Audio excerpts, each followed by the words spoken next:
প্রিয় দর্শক, কে এই ইয়াজুজ মাজুজ, আর কেন ঈসা আলাইহিসসালাম এদের ভয়ে পাহাড়ে গিয়ে লুকিয়ে থাকবেন? এরা কি মানুষ নাকি ভয়ানক শয়তান? আর কেন এদেরকে বাদশাহ জুলকারনাইন প্রাচীর দিয়ে আটকে রেখেছে? আর তারা বর্তমানে কোথায় আছে? এছাড়াও কবে আসবে তারা এই দুনিয়ায়? আর মহান আল্লাহ রাব্বুল আলামিন কেন এই ভয়ানক ইয়াজুজ মাজুজের বিষয়ে সতর্ক করেছেন? আর পরিশেষে তাদের ধ্বংস হবে কিভাবে? এই সমস্ত কিছুই জানবো আজকের ভিডিওতে। প্রিয় দর্শক, পৃথিবীর বুকে এমন একটি বিশাল ও মজবুত প্রাচীর আছে যা কিনা দিনের পর দিন ভেঙে ফেলা হচ্ছে, কিন্তু রাতের আধারে সেটি আবারও অলৌকিকভাবে মেরামত হয়ে যায়। আর এর পেছনে লুকিয়ে আছে এক ভয়ঙ্কর জাতি, যারা কিয়ামতের আগে পৃথিবীকে ধ্বংসের মুখে নিয়ে আসবে। কি ভাবছেন, এটি কোনো কল্পকাহিনী? না বন্ধুরা, এটি কোনো কল্পকাহিনী নয়। এটি আমাদের পবিত্র কুরআনে বর্ণিত এক বাস্তব সত্য ঘটনা। চলুন তাহলে শুরু করি আজকের ভিডিও। কে ছিলেন সেই বাদশাহ জুলকারনাইন যিনি পৃথিবীর 3 প্রান্তে ভ্রমণ করেছিলেন? কারা এই ভয়ঙ্কর ইয়াজুজ এবং মাজুজ, যাদের সম্পর্কে আমাদের পবিত্র কুরআনে বিস্তারিত বলা আছে? কিভাবে এবং কেন তৈরি হয়েছিল এই বিশাল প্রাচীর যা আজও টিকে আছে? বন্ধুরা, পবিত্র কোরআনে সূরা কাহাফে আল্লাহ তাআলা জুলকারনাইন নামক একজন মহান বাদশার কথা উল্লেখ করেছেন।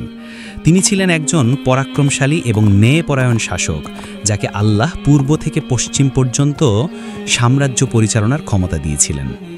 অনেকে মনে করেন তিনি গ্রিক বীর আলেকজান্ডার দ্য গ্রেট, আবার কারো মতে তিনি পার্শ্ব সম্রাট সাইরাস দ্য গ্রেট। তবে সবচেয়ে বিশুদ্ধ মত হল তিনি ছিলেন একজন মুমিন এবং আল্লাহ ভীরু শাসক, যিনি আল্লাহর নির্দেশে পৃথিবীতে ন্যায় বিচার প্রতিষ্ঠা করতেন। তিনি কোনো রাজা নন, বরং আল্লাহর একজন প্রিয় বান্দা হিসেবেই পৃথিবী শাসন করেছেন। কোরআন অনুযায়ী জুলকারনাইন পৃথিবীর 3 প্রান্তে ভ্রমণ করেছিলেন। প্রথমে তিনি পশ্চিম দিকে গেলেন, যেখানে সূর্যকে তিনি একটি কর্দমাক্ত জলাশয়ে অস্ত যেতে দেখলেন। এরপর তিনি পূর্ব দিকে গেলেন, যেখানে তিনি এমন এক জাতির উপর সূর্য উদিত হইতে দেখলেন যাদের জন্য আল্লাহ কোনো আড়াল তৈরি করেননি।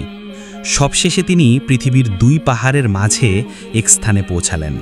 সেখানেই তিনি ইয়াজুজ এবং মাজুজ নামক এক ভয়ঙ্কর জাতির সন্ধান পেলেন।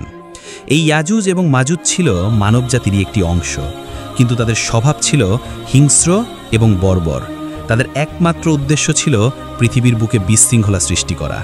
তারা পার্শ্ববর্তী শান্তিপূর্ণ জাতিগুলোর উপর আক্রমণ করত, তাদের ধন সম্পদ লুট করত, ফসল নষ্ট করত এবং নারী ও শিশুদের দাস বানিয়ে নিয়ে যেত। তাদের অত্যাচারে অতিষ্ঠ হয়ে সেই অঞ্চলের লোকেরা জুলকারনাইনকে নিজেদের সম্পদ দিতে চেয়েছিল, যেন তিনি তাদের এই ভয়ঙ্কর জাতি থেকে রক্ষা করেন। কিন্তু জুলকারনাইন অত্যন্ত বিনয়ের সাথে তাদের প্রস্তাব প্রত্যাখ্যান করলেন। তিনি বললেন, আমার প্রতিপালক আমাতে যে ক্ষমতা ও সম্পদ দিয়েছেন তা তোমাদের দেওয়া সব কিছুর চেয়ে উত্তম। তবে তোমরা আমাকে শারীরিক শক্তি দিয়ে সাহায্য করো, আমি তোমাদের এবং তাদের মাঝে এক শক্তিশালী প্রাচীর গড়ে দেব। এরপর জুলকারনাইনের নির্দেশে শুরু হলো এক ঐতিহাসিক এবং অসাধারণ কাজ। তিনি 2টি বিশাল পাহাড়ের মাঝখানে প্রাচীর নির্মাণের কাজ শুরু করলেন। তিনি লোকেদের বললেন, তোমরা আমার কাছে লোহার পাত এনে দাও। যখন লোহার পাত স্তরে স্তরে সাজানো হলো, তখন তিনি বললেন, তোমরা হাঁপুড় দিয়ে তাতে ফু দিতে থাকো।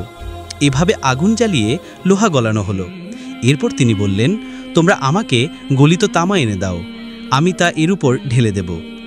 এভাবে লোহা এবং তামার এক অভূতপূর্ব মিশ্রণে তৈরি হলো এক বিশাল, মজবুত এবং ইস্পাত কঠিন প্রাচীর। এই প্রাচীর ছিল এতটাই শক্ত যে ইয়াজুজ এবং মাজুজ তাদের সব শক্তি দিয়েও তা ভেদ করতে পারত না। কিন্তু এই ভয়ঙ্কর জাতি হাল ছাড়েনি। তারা প্রতিদিনই প্রাচীর ভাঙার চেষ্টা করত। তারা সারা দিন করে পাথর এবং হাতুড়ি দিয়ে প্রাচীরটি ভাঙত। দিনের শেষে যখন তারা ক্লান্ত হয়ে যেত, তখন তাদের একজন নেতা বলতো, আজকের মতো থাক, কালকে এসে আমরা বাকিটা শেষ করে ফেলব। কিন্তু এই ঘটনার পেছনে লুকিয়ে আছে এক গভীর রহস্য। তারা কখনো ইনশাআল্লাহ বা আল্লাহর ইচ্ছা এই শব্দটি উচ্চারণ করত না। আর আল্লাহর কুদরতে প্রতি রাতে প্রাচীরটি আবার পূর্বাবস্থায় ফিরে আসত। এই রহস্যময় ঘটনা শত শত বছর ধরে চলতে থাকত। রসুলের একটি সহি হাদিসে এই ঘটনার সত্যতা পাওয়া যায়। হাদিসে বলা হয়েছে, কিয়ামতের আগে ইয়াজুজ এবং মাজুজ প্রতিদিনই প্রাচীরটি ভাঙবে আর প্রতি রাতে সেটি আবার জোড়া লেগে যাবে। কিন্তু কিয়ামতের একটি বিশেষ সময়ে তারা ক্লান্ত হয়ে যাবার পর তাদের একজন নেতা বলবে, ইনশাআল্লাহ কালকে এসে আমরা বাকিটা শেষ করে ফেলব। সেদিন তারা প্রথমবারের মতো আল্লাহর নাম নেবেন, আর ইনশাআল্লাহ বলার বরকতে সেই রাতে প্রাতিটি আর মেরামত হবে না। সেদিন তারা বেরিয়ে আসবে এবং পৃথিবীর বুকে ছড়িয়ে পড়বে। বন্ধুরা, এখন প্রশ্ন হলো, এই বিশাল প্রাচীরটি কি আসলেই বিদ্যমান? বিজ্ঞানীরা কি এর কোনো খোঁজ পেয়েছেন? আধুনিক যুগে বিভিন্ন মুসলিম গবেষক এবং প্রত্নতাত্ত্বিকরা এই প্রাচীরের সম্ভাব্য অবস্থান খুঁজে বের করার চেষ্টা করেছেন।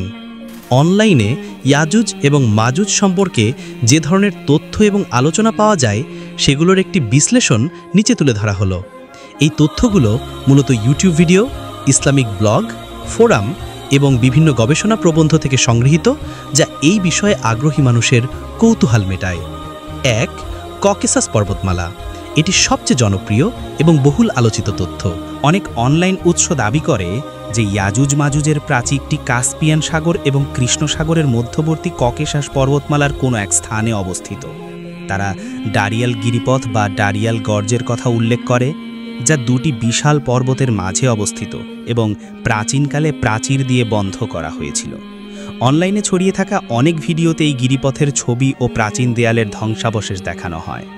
2. তিয়ানশান পর্বতমালা। এই তত্ত্বটিও অনলাইনে বেশ প্রচলিত। কিছু গবেষক দাবি করেন যে প্রাচীরটি মধ্য এশিয়ার কিরগিস্তান এবং তাজিকিস্তানের সীমান্তবর্তী তিয়ানশান পর্বতমালার বরফের নিচে চাকা পড়ে আছে। অনলাইনে প্রকাশিত কিছু ভিডিওতে আধুনিক মেটাল ডিটেক্টর ব্যবহার করে সেখানে ধাতব পদার্থের উপস্থিতির দাবি করা হয়। এই তত্ত্বকে সমর্থন করতে কোরআনে বর্ণিত গলিত লোহা ও তামার প্রাচীরের কথা উল্লেখ করা হয়। 3. চীনের মহাপ্রাচীর। যদিও বেশিরভাগ স্কলার এ তত্ত্বকে সমর্থন করেন না, তবু অনলাইনে কিছু জায়গায় চীনের মহাপ্রাচীরকে ইয়াজুজ এবং মাজুজের প্রাচীর হিসেবে উল্লেখ করা হয়। তবে দুর্বল দিক হল চীনের প্রাচীরটি পাথর ও ইট দিয়ে তৈরি, যা কোরআনের বিবরণের সঙ্গে মেলে না। যদিও এই সকল আবিষ্কার এখনও বিতর্কের ঊর্ধ্বে নয়, তবে এটি আমাদের এই বিশ্বাসকে আরও দৃঢ় করে যে কোরআনের প্রতিটি কথা সত্য। বন্ধুরা, অনলাইনে আরেকটি বহুল আলোচিত তত্ত্ব হলো ইয়াজুজ এবং মাজুজ কোনো শারীরিক জাতি নয়, বরং তারা একটি প্রতীকী সত্তা। এই তত্ত্ব অনুযায়ী ইয়াজুজ ও মাজুজ বলতে এমন কিছু পরাশক্তি বা আধুনিক যুগের কিছু জাতিকে বোঝানো হয়, যারা পৃথিবীতে বিশৃঙ্খলা, দুর্নীতি এবং ধ্বংসের কারণ। এই তত্ত্ব অনুযায়ী জুলকারনাইনের প্রাচীর কোনো বাস্তব প্রাচীর নয়, বরং একটি প্রতীকী বা আধ্যাত্মিক বাধা, যা এই বিশৃঙ্খলাকে আটকে রেখেছে। যদিও এই ব্যাখ্যাটি নুনধারার ইসলামিক স্কলারদের মধ্যে প্রচলিত নয়, কিন্তু অনলাইনে এটি বেশ জনপ্রিয়। বন্ধুরা, অনলাইনে ইয়াজুজ এবং মাজুজ সম্পর্কে অসংখ্য তথ্য এবং বিতর্ক পাওয়া যায়। এগুলো আমাদের কৌতূহল মেটাই ঠিকই, কিন্তু তাদের প্রকৃত অবস্থান সম্পর্কে আল্লাহ তাআলাই সবচেয়ে ভালো জানেন। বন্ধুরা, রাসূল সাল্লাল্লাহু আলাইহি ওয়াসাল্লামের একাধিক হাদিসে ইয়াজুজ এবং মাজুজের বেরিয়ে আসার পর পৃথিবীতে কি ঘটবে তার বর্ণনা দেওয়া হয়েছে। এই তথ্যগুলো মূলত হাদিস এবং ইসলামিক স্কলারদের ব্যাখ্যার উপর ভিত্তি করে তৈরি করা হয়েছে। যখন ইয়াজুজ এবং মাজুজ প্রাচীর ভেঙে পৃথিবীতে বেরিয়ে আসবে, তখন তাদের সংখ্যা হবে অগণিত, তাদের হিংস্রতা এবং বর্বরতা হবে সীমাহীন। পৃথিবীর বুকে নেমে আসবে এক ভয়াবহ ধ্বংসলীলা। হাদিস অনুযায়ী ইয়াজুজ এবং মাজুজের প্রথম দলটি যখন পৃথিবীতে ছড়িয়ে পড়বে, তখন তারা সিরিয়ার বুহাইরা নামক একটি বিশাল লেকের কাছে এসে এর সমস্ত পানি পান করে ফেলবে। এরপর তাদের পরের দল যখন সেখানে পৌঁছাবে, তখন তারা বলবে, একসময় এখানে পানি ছিল। এর মাধ্যমে বোঝা যায় যে তাদের পানির চাহিদা হবে ব্যাপক এবং তারা পৃথিবীর সমস্ত মিষ্টি পানি পান করে শুকিয়ে ফেলবে। ফলে পৃথিবীতে তীব্র পানির অভাব দেখা দেবে, যা ব্যাপক দুর্ভিক্ষ এবং বিপর্যয়ের কারণ হবে। তারা পৃথিবীতে ছড়িয়ে পড়ার পর তাদের সামনে যে মানুষকেই পাবে তাকে হত্যা করবে। রাসূল সাল্লাল্লাহু আলাইহি ওয়াসাল্লাম একটি হাদিসে বলেছেন, তারা বলবে যে তারা পৃথিবীর সমস্ত মানুষ হত্যা করে ফেলেছে। এরপর তারা আকাশের দিকে তীর ছুঁড়ে মারবে এবং বলবে যে আকাশের অধিবাসীদেরও আমরা হত্যা করেছি। যদিও তাদের এই কথাটি হবে অহংকারপূর্ণ, কিন্তু তাদের ধ্বংসের ইচ্ছা হবে চরম। তাদের এই ধ্বংসযজ্ঞ থেকে কেবল মুমিনরা ছাড়া আর কেউ রক্ষা পাবে না। ইয়াজুজ এবং মাজুজের কারণে পৃথিবীতে এমন বিশৃঙ্খলা সৃষ্টি হবে যে মানুষ তাদের ভয়ে পাহাড়ের চূড়ায় এবং দুর্গম স্থানে আশ্রয় নেবে। কোনো মানুষই তাদের সামনে টিকে থাকতে পারবে না। তাদের সংখ্যা এতটাই বেশি হবে যে যেখানেই তারা যাবে সেখানেই পঙ্গপালের মতো ছড়িয়ে পড়বে এবং সব কিছু ধ্বংস করে দেবে। এই চরম দুর্দিনে আল্লাহ তাআলা তার মুমিন বান্দাদের রক্ষা করবেন। হাদিসে বর্ণিত আছে, সেই সময় মুমিনরা কোনো খাবার পাবে না, তখন আল্লাহ তাআলা তাদের জন্য বিশেষ খাবার পাঠাবেন। মুমিনরা সেই খাবার খেয়ে ক্ষুধা নিবারণ করবে এবং ইয়াজুজ এবং মাজুজের হাত থেকে রক্ষা পাবে। বন্ধুরা, ইয়াজুজ এবং মাজুজের ধ্বংস কোনো মানুষের হাতে হবে না, তাদের ধ্বংস হবে আল্লাহর নির্দেশে। আল্লাহ তাআলা তাদের ওপর এক ধরনের পোকা বা জীবাণু পাঠাবেন, যা তাদের ঘাড়ে ঢুকে যাবে এবং এক রাতের মধ্যেই তাদের সবাইকে ধ্বংস করে দেবে। সকালে যখন মানুষ বেরিয়ে এসে দেখবে, তখন দেখবে তাদের লাশগুলো স্তূপ হয়ে পড়ে আছে। এরপর আল্লাহ তাআলা এক ধরনের পাখি পাঠাবেন, যারা তাদের লাশগুলো বহন করে নির্দিষ্ট স্থানে ফেলে দেবে। অবশেষে যখন তারা আল্লাহর নির্দেশে ধ্বংস হবে, তখন পৃথিবীতে আবার শান্তি ফিরে আসবে। বন্ধুরা, এই গল্প আমাদের শেখায় যে আল্লাহর ক্ষমতা সীমাহীন এবং তার প্রতিটি কথার মধ্যে রয়েছে গভীর প্রজ্ঞা। ইয়াজুজ এবং মাজুজের এই রোমাঞ্চকর এবং ভয়ঙ্কর কাহিনী শুধু একটি গল্প নয়, বরং আমাদের জন্য একটি সতর্কবার্তা। কিয়ামতের এই বড় আলামত আমাদের স্মরণ করিয়ে দেয় যে এই দুনিয়া চিরস্থায়ী নয় এবং আমাদের সবাইকে আল্লাহর কাছে ফিরে যেতে হবে। আসুন আমরা এই ঘটনা থেকে শিক্ষা গ্রহণ করি। ইয়াজুজ এবং মাজুজের মতো ফিতনা থেকে নিজেদের এবং আমাদের পরিবারকে রক্ষা করার জন্য আল্লাহর কাছে দোয়া করি, বেশি বেশি নেক আমল করি এবং জীবনের প্রতিটি পদক্ষেপে আল্লাহর সন্তুষ্টি অর্জনের চেষ্টা করি।